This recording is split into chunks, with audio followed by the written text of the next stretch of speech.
Hello everyone, कैसे हो सभी लोग। मैं हूं आपका भैया और आप सबका स्वागत है रैंक प्लस में। बच्चों, आज हम बात करने वाले एक बहुत ही शानदार टॉपिक, एक ऐसा टॉपिक जिसको पढ़ने के बाद आपको पदार्थों को देखने का नजरिया थोड़ा सा बदल जाएगा। मैं बात करने वाला हूं साइंटिफिक वे में। आज हम पढ़ने वाले हैं द्रव्य का द्वैत व्यवहार। देखो बच्चों, अगर हम बात करें द्रव्य, तो द्रव्य के लिए बहुत ही सरल भाषा में हम जानते हैं, द्रव्य का मतलब हमारे लिए पदार्थ ही होता है ना। हम सभी लोग जानते हैं। अब देखो बात क्या है, हम ये नॉर्मली कहते हैं कि जो पदार्थ होता है वो छोटे छोटे कणों से मिलकर बना होता है ना। जैसे कि परमाणु हो गए, अणु हो गए, बहुत प्रकार के जो कण होते हैं वो जब मिल जाते हैं तो आपके पदार्थ का निर्माण करते हैं। लेकिन कई टाइम पे कुछ ऐसे एक्सपेरिमेंट्स होते हैं जहां पर पदार्थ के कण रूप से जिनकी उनकी व्याख्या नहीं की जा सकी, और फिर एक थॉट निकल के आया कि पदार्थ के अंदर यानी कण के अंदर कहीं ना कहीं उससे कोई तरंग व्यवहार भी जुड़ा हुआ रहता है। तो बेसिकली अगर बात करें कि जब हम बोलते हैं कि द्रव्य का द्वैत व्यवहार, तो द्वैत का मतलब होता है दोहरा व्यवहार, यानी कि जो पदार्थ है, जो कण है, उसमें असल में दो प्रकार के रूप वो प्रदर्शित करता है। ठीक है, ये एक थॉट निकल के आया था बहुत ही शानदार ओके साइंटिस्टों की तरफ से। तो एक तो हम कहते हैं कि उसका कण व्यवहार होता है, एक व्यवहार होता है उसका कौन सा, कण व्यवहार। ठीक है, और दूसरा जो व्यवहार होता है वो उसका होता है तरंग व्यवहार। यानी जैसे होता है ना कि अगर देखा जाए बहुत ही हार्ड ट्रूथ, लेकिन आप जानते हो कि जैसे कि कोई इंसान की बात करेंगे तो उसके भी अलग अलग रूप पाए जाते हैं। इसी प्रकार से अगर देखा जाएगा तो पदार्थ जो होता है ना, उसमें भी दो रूपों में वो व्यवहार अपना प्रदर्शित कर सकता है। एक तो कण रूप में और एक होता है उसके तरंग रूप में। कण रूप तो आप सभी लोग जानते हो, जो नॉर्मली पढ़ते आते हो कि पदार्थ छोटे छोटे कणों से मिलकर बनता है, जिसका द्रव्यमान होता है, आयतन होता है, तो वो पदार्थ के कण रूप को प्रदर्शित करता है। लेकिन असल में हम क्या कहते हैं कि जो पदार्थ है, जो कण है, उससे क्या है, असल में कुछ तरंगे होती हैं वो भी जुड़ी हुई रहती हैं, जहां पर कण या पदार्थ हमने तरंग रूप या तरंग व्यवहार को प्रदर्शित कर पाते हैं। ठीक है, तरंगे कैसे, एक एग्जांपल लेके चलता हूं, बहुत ही सिंपल एग्जांपल है। जैसे कि अगर आप टीवी सीरियल्स देखते होंगे पहले के, तो वहां पर ऐसा दिखता है कि जब ऐसे भगवान आते हैं तो क्या होता है, उनसे बहुत सारी से लाइट निकलती है उनके पीछे से, है ना। तो वो लाइट क्या करती है, वो असल में यही प्रदर्शित कर रही है कि जो भगवान है, जो पदार्थ की तरह अगर मैं मानूं एक बार के लिए अज्यूम करते हैं, तो वहां से भी उनसे तरंगे जुड़ी हुई हैं। ठीक है, कुछ विकिरणें जुड़ी हुई हैं, तो वो जो विकिरणें हैं वही कहीं ना कहीं वो तरंग व्यवहार होता है। ठीक है, और इसके बारे में अगर देखा जाए जो तरंग व्यवहार है, इसके बारे में सबसे पहले जो साइंटिस्ट ने बताया था वो थे आपके डी ब्रोगली। तो डी ब्रोगली ने सबसे पहले इन तरंगों के बारे में बताया कि कोई भी जो पदार्थ हो जाए जब वो गति करता है तो उससे कुछ ना कुछ तरंगें जुड़ी हुई रहती हैं, और जिसको इसने डी ब्रोगली तरंगें कहा। और इनकी जो तरंग दैर्ध्य थी इसको डी ब्रोगली तरंग दैर्ध्य कहा गया। इन्होंने कहा कि गति करते हुए पदार्थ की बात करूंगा, पदार्थ कह लो या फिर मैं कह लूं कण कह लूं, तो गति करते हुए पदार्थ या कण से तरंगें जुड़ी हुई होती हैं, इनको हम क्या बोलते हैं, डी ब्रोगली तरंगें कहते हैं। ठीक है, तो इसको ऐसे एक छोटा सा डायग्राम अगर मुझे बनाना हो तो मैं कुछ ऐसे कह सकता हूं, जैसे कि अगर आपके पास जैसे मान लो कि ये कोई कण है, तो इस कण से क्या होगा, बहुत सारी विकिरणें इससे जुड़ी हुई रहेंगी। इस प्रकार से बहुत सारी विकिरण जो है इससे जुड़ी हुई रहती है। तो इन विकिरणों को क्या बोलोगे, इन तरंगों को क्या बोलोगे, डी ब्रोगली तरंगें इनको कहा जाएगा। ठीक है, और यहाँ पर इसको एक्सप्लेन करने के लिए इसे बहुत अच्छी तरीके से एक फॉर्मूला भी दिया था। फॉर्मूला क्या दिया था, उसके बारे में थोड़ा सा समझ लेते हैं। तो यहाँ पर इन्होंने ये कहा कि जैसे मान लो आप तो कोई कण, अगर उसका मतलब कोई पदार्थ है, अगर वो कण रूप को प्रदर्शित करेगा तो मैंने क्या हुआ जाता, कण रूप के अंदर द्रव्यमान और आयतन जुड़ा हुआ रहता है, राइट, हम ये तो कहते हैं।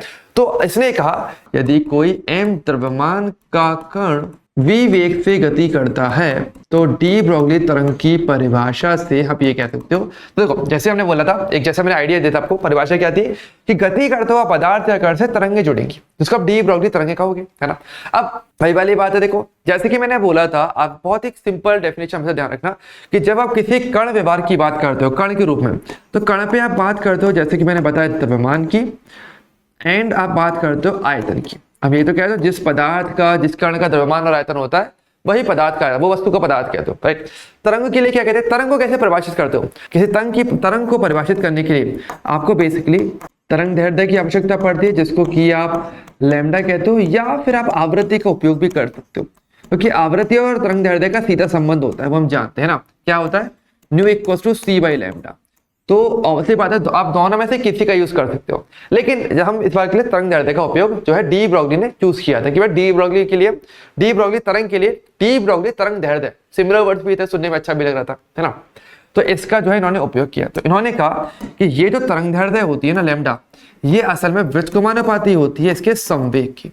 पी क्या है, पी बेसिकली मेरे पास यहाँ पे मेरा संवेग हो जाता है। संवेग क्या होता है आपका, द्रव्यमान गुणा वेग, द्रव्यमान भी है वेग भी है तभी संवेग होगा। तो ये तो कण व्यवहार को प्रदर्शित करेगा, ध्यान से देखो, और ये उस कण से जुड़ी हुई तरंग दैर्ध्य है जिसको आप डी ब्रोगली तरंग दैर्ध्य कह रहे हो।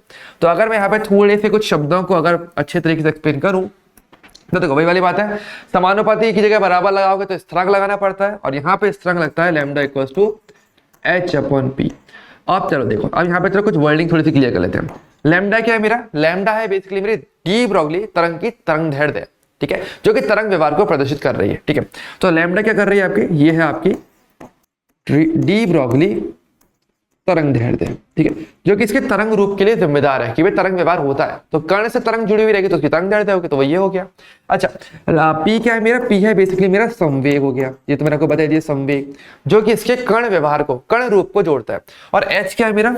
एच बेसिकली है मेरा प्लांक स्थिरांक, प्लांक स्थिरांक, ठीक है, ये मेरा प्लांक स्थिरांक है जिसकी वैल्यू क्या होती है 6.626 इंटू 10⁻34 जूल सेकेंड। ओके, तो JS मतलब जूल सेकेंड है, ध्यान है, जूल इंटू सेकेंड मात्रा के इसका। तो ये बेसिकली इसकी वैल्यू है। अब देखो इसके अलग अलग फॉर्मुलेस आप चाहो तो बना सकते हो, इसके फॉर्मुलेस काफी फेमस है और देखा जाए एग्जाम्स के हिसाब से तो भी कॉम्पिटिटिव एग्जाम्स में अगर बात की जाए तो इसके फॉर्मुलेस भी डायरेक्टली पूछे जाते हैं कि भाई आपका डी ब्रोगली तरंग दैर्ध्य का फॉर्मुला क्या है, केवल इतना बता दो। तो इसके अलग अलग रूप है, वो थोड़े पता होने चाहिए। जैसे कि कुछ रूपों को मैं और लिखवा देता हूँ। जैसे कि आप जानते हो संवेग क्या होता है? वो द्रव्यमान गुणा वेग होता है, ये तो कहते हो। तो इसका यूज करके अगर हमारा जो मेन फॉर्मुला है, हमारा मेन फॉर्मुला क्या है? देखो हमारा मेन फॉर्मुला, चलो मैं यहाँ पे लिख देता हूँ, lambda equal to H upon P है। तो अगर पी की अलग अलग वैल्यू अगर यहाँ पे रख दूं तो क्या मुझे लैम्डा की अलग अलग टाइप के फॉर्मुले देखने को मिल जाएंगे, बस रूप बदलेंगे हम और कुछ नहीं करेंगे। जैसे देखो इससे क्या मिलेगा? इससे अपने को मिल जाएगा क्या?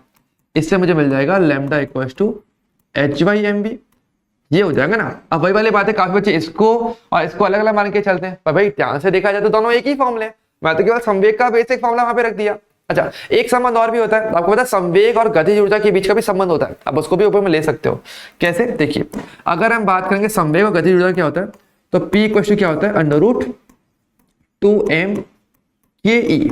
ओके, के क्या आपका? के ही बेसिकली काइनेटिक एनर्जी यानी गतिज ऊर्जा है। तो इस वैल्यू को अगर मैं यहाँ रखूँ तो उस वाले फॉर्मूले पर तो मुझे एक फॉर्मूला और मिल जाएगा, बस मुझे केवल वैल्यूज रखनी है। तो यहाँ पे क्या देखने को मिलेगा? तो इसका उपयोग किया जाए तो मुझे क्या फॉर्मूला मिलेगा? Lambda equal to H upon √2m ke। इस प्रकार से एक फॉर्मूला और बन जाएगा, ठीक है। अच्छा, वैसे गतिज ऊर्जा की अगर बात करेंगे तो आप ऊर्जा को एक तरीके से और भी परिभाषित कर सकते हो किसी भी आवेशित कण के लिए, वो भी आप कर सकते हो। कैसे कर सकते हो तो समझो। अगर आपके पास मान लो एक पॉइंट बहुत अच्छा आता है और ये आपके कॉम्पिटिटिव एग्जाम्स में बहुत ज्यादा अहम रोल प्ले करेगा, अगर आपके क्वेश्चन आएंगे तो बहुत अच्छे क्वेश्चन इस वाले फॉर्मूले से आएंगे जो हम लिखाने वाला, बहुत ध्यान से देखना। तो अगर आपके पास क्या है, यदि Q आवेश का कण V वोल्ट विभवांतर से त्वरित किया जाता है, मतलब आपने क्या किया? आपने बेसिकली एक आवेशित कर लिया, मतलब उसका Q, उसका आवेश स्मॉल q आवेश है और वो कैपिटल V वोल्ट विभवांतर से त्वरित किया जा रहा है, तो ऐसे में उसके पास ऊर्जा आएगी। अब त्वरित करोगे तो असली बात है वो गति करेगा, वो उसकी गति ऊर्जा रहने वाली है, तो वो उसकी जो ऊर्जा होती है, तो ऐसे में ध्यान रखना, तो ऐसे में जो ऊर्जा आपके पास रहती है वो क्या होती है आपके पास? वो Q इंटू में V हो जाती है, इतना इलेक्ट्रॉन वोल्ट तो मात्रा हुआ Q इंटू V की ऊर्जा बन गई। अब इसको मैं यहाँ पे रख सकता हूँ, जैसे मुझे क्या मिल जाएगा? आवेशित कण के लिए अगर जैसे इलेक्ट्रॉन प्रोटॉन न्यूट्रॉन की बात करेंगे तो वो भी तो आवेशित कण हो गए ना। आवेश न्यूट्रॉन तो चलो नहीं है, पर इलेक्ट्रॉन प्रोटॉन हो जाते हैं, अल्फा कण हो जाते हैं, है ना, तो उन पर आवेश होगा और वो गति कर रहे हैं, तो उन पे भी तो कुछ ना कुछ एक ऊर्जा आ गई ना। तो ऊर्जा यहाँ पे रखोगे तो ऐसे आपको फिर संवेग मिलेगा, और संवेग मिलेगा तो इससे फिर आपको अगेन लैम्डा उससे जुड़ा हुआ मिल जाएगा, राइट।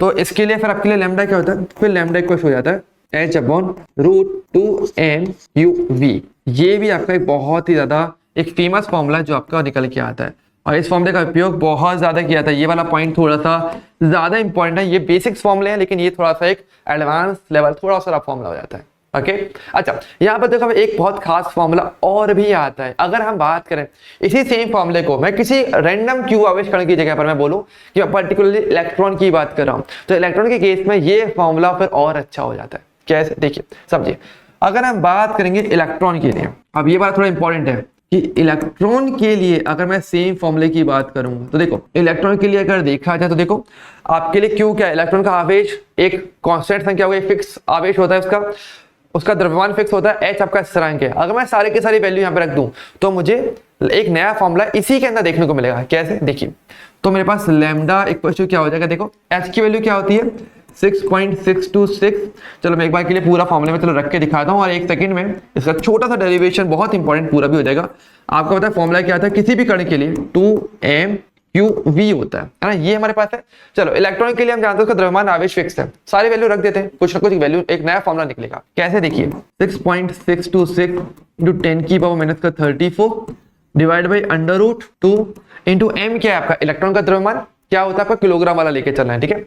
यानी कि 9.1 इंटू 10 की पावर माइनस का 31 ये हो गया इंटू में अगर देखा क्यों क्या है आपका इलेक्ट्रॉन का आवेश होता है, चलो आवेश की वैल्यू रख दीजिए, क्या होगा मेरे पास यहाँ पे वो आपका हो जाएगा 1.6 इंटू 10 की पावर माइनस का 19 और इंटू में वी वोल्ट है जिससे कि उसको त्वरित किया गया है, ठीक है। तो देखो सारे के सारे नंबर है, पूरे को सॉल्व करूंगा तो मुझे एक बहुत ही शानदार एक सिंपल फॉर्मूला मिल जाता है। तो क्या निकल के आएगा, तो लैम्डा को शो आ जाएगा आपका 12.27 अपॉन अंडर रूट वी और यहाँ पर अब आपका वैल्यू एंगस्ट्रॉम में निकल के आती है, ठीक है। तो एंगस्ट्रॉम में आपकी तरंग दैर्घ्य यहाँ पर आपको एक झटके मिल सकती है, डायरेक्टली क्वेश्चन आता है इसके, बहुत अच्छे क्वेश्चन आपके एग्जाम के अंदर आते हैं। तो आपके पास क्वेश्चन सुनने में लगेगा भाई बहुत मुश्किल है कैसे करेंगे, लेकिन बेहद ईजी है क्योंकि आपको केवल ये वाला फॉर्मूला यूज लेना है। और एंगस्ट्रॉम के बारे में तो हम लोग जानते हैं, अगर मात्रक परिवर्तन की जरूरत पड़ी तो आप जानते हो कि एक एंगस्ट्रॉम में कितना होता है मेरे पास 10 की घात माइनस का 10 मीटर होता है। तो बाद में आप मात्रक परिवर्तन भी बहुत इजीली कर सकते हो। अगर एंगस्ट्रॉम को मीटर में बदलना है, सेंटीमीटर में बदलना है या फिर नैनोमीटर या पिकोमीटर जिसमें भी बदलना है, फिर मात्रक परिवर्तन बहुत ही इजी रह जाता है। लेकिन इस तरीके से आप डी ब्रॉगली तरंग दैर्घ्य बहुत ही इजी पता कर सकते हो, ठीक है। अब यहाँ पर जाके आगे जाके इसका एक्चुअली इस कॉन्सेप्ट का यूज बहुत ज्यादा आगे भी होता है, क्योंकि आपको याद होगा थोड़ा सा बोहर मॉडल अगर आपको याद हो तो बोहर मॉडल में क्या बोलते हैं कि इलेक्ट्रॉन एक वृत्ताकार पथ में चक्कर लगाता है, सभी ने पढ़ा होगा। लेकिन अब सोच के देखो इसने क्या बोला, इसने ये बोला कि इलेक्ट्रॉन लगातार गति कर रहा है, मतलब इलेक्ट्रॉन भी तरंग के रूप में चलना चाहिए। तो बोहर मॉडल क्या बोलता था, बोहर मॉडल ये कहता है कि इलेक्ट्रॉन आपका किस प्रकार से चक्कर लगाना चाहिए, अगर ये परमाणु का नाभिक है, प्रोटॉन न्यूट्रॉन है, तो इलेक्ट्रॉन ऐसे सीधे सीधे वृत्ताकार पथ में इस प्रकार से चक्कर लगाना चाहिए। पर सोच के देखो क्या ये सही होगा, नहीं ये गलत होगा। इलेक्ट्रॉन एक्चुअल में वृत्ताकार पथ में चक्कर नहीं लगा पाता है क्योंकि वो तरंग के समान व्यवहार प्रदर्शित करेगा। तो एक्चुअल जैसा आप देख सकते हो ये जो एक डायग्राम आप देख पा रहे हो ये बेसिकली क्या शो कर रहा है कि बीच में आपका नाभिक है और ये तो आपको तरंगे दिख रही है, एक तरीके से इलेक्ट्रॉन का पथ है जिसमें इलेक्ट्रॉन चक्कर लगाता है, ठीक है। जिसमें आगे जाके जो आपके नील्स बोर मॉडल की एक कमी भी होती है। तो कहीं ना कहीं डी ब्रॉगली ने इस चीज को भी काफी अच्छे तरीके से साबित करने में काफी हेल्प किया, ओके। और आगे जाके फिर एक्सपेरिमेंट किए गए और बाद में क्वांटम मॉडल इसमें निकल के आता है जो फिर इलेक्ट्रॉन के पाए जाने की कहां पर मिल सकता है, नाभिक के चारों की प्रायिकता पे बात करता है, ठीक है। जिसको हम इसमें नहीं पर किसी और वीडियो में देखेंगे, ठीक है। लेकिन ना ये तो सिर्फ छोटी छोटी अपनी इन्फॉर्मेशन थी जो काफी ज्यादा हेल्पफुल और जहां से काफी अच्छे क्वेश्चन आते हैं। लेकिन एक्चुअल में अगर आपको पूरी स्टडी करनी है और बहुत डिटेल नॉलेज अगर जाननी है इस सब के बारे में तो आपको ज्वाइन करना होगा रैंक प्लस का कोर्स आपको कहाँ मिल जाएगा, आपको रैंक प्लस की ऐप पर मिल जाएगा, जहां पर पूरी डिटेल स्टडी आपके हर एक जो आपका कॉम्पिटेटिव एग्जाम है उसकी पूरी डिटेल स्टडी वहां पर हम करते हैं। अगर आप बात करो जेई के लिए या नीट के स्टूडेंट हो तो आपको वहां पर पूरा प्रॉपर कोर्स मिल जाएगा, आराम से आप आराम से देख सकते हो। आप जो है स्कैनर से आप ऐप को डाउनलोड कर लीजिएगा और कोर्स की क्वारी के लिए आप सीधी सीधी बात है आप नंबर पे कॉल कर सकते हो 9116300300 पे आप कॉल कर सकते हो। एंड इसके अलावा आपके सारे कोर्सेज है, चाहे हिंदी मीडियम के हो चाहे इंग्लिश मीडियम के हो, सारे के सारे कोर्सेज आपको रैंक प्लस पर मिल जाते हैं। सो बच्चों इस सेशन में मेरी तरफ से इतना ही रहेगा। कोई भी डाउट कोई भी क्वारी लगती है आप कमेंट करके मुझे बता सकते हो, ओके। और इसी प्रकार से हम और भी वीडियोस में आपके लिए बनाते रहेंगे और मिलते रहेंगे। तब तक के लिए bye bye and take care.